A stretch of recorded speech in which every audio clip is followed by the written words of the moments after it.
ยามใดเกิดความสับสนสถานทุกคนละเสื้อในพระองค์สถานทุกคนละเสื้อในพระองค์ให้เฮาโปงใจไว้ในพระนามพระผู้ยิ่งใหญ่ม่านบ่มาน้อละแม่นออกได้หัวใจทานให้ชื่นบานสำลานเกิดความมีสุขได้บ่มีทุกข์กังวลหม่นหมองย้อนมีพระคิดคุ้มครองเป็นเจ้าของผู้ที่กับใจเป็นสีวิไลพระองค์คุ้มครองให้เฮามองถึงพระเจ้าพระเยซูเฮาเป็นพระผู้สวยเสด็จมาอวยพรพี่น้องประชาเสือแม่นตัวแดนแสนดีใจได้ทานองค์พระวิญญาณผู้จับทุกสิ่งเป็นความจริงน้อละแม่นแต่ว่าเสินทางให้เสื้อพังให้เฮานั้นไปใส่ดวงใจน้อแจ้งสว่างเปรียบดังดาวน้อละแม่นฮอนใส่แจ้งสะงามโอ้ยนั่นละนาพี่น้องเฮานา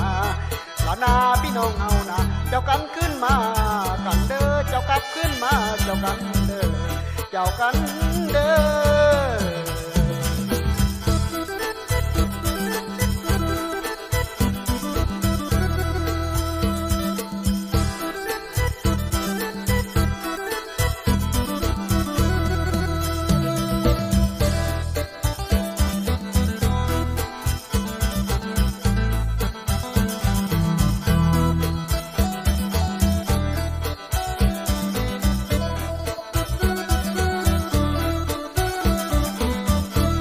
สำลานเกิดความมีสุขใจบ่มีทุกข์กังวลหม่นหมองย้อนมีพระคิดคุ้มครองเป็นเจ้าของผู้ที่กับใจเป็นสีวิไลพระองค์คุ้มครองให้เฮามองถึงพระเจ้าพระเยซูเฮาเป็นพระผู้สวยเสด็จมาอวยพรพี่น้องประชาเสือแม่นตัวแดนแสนดีใจ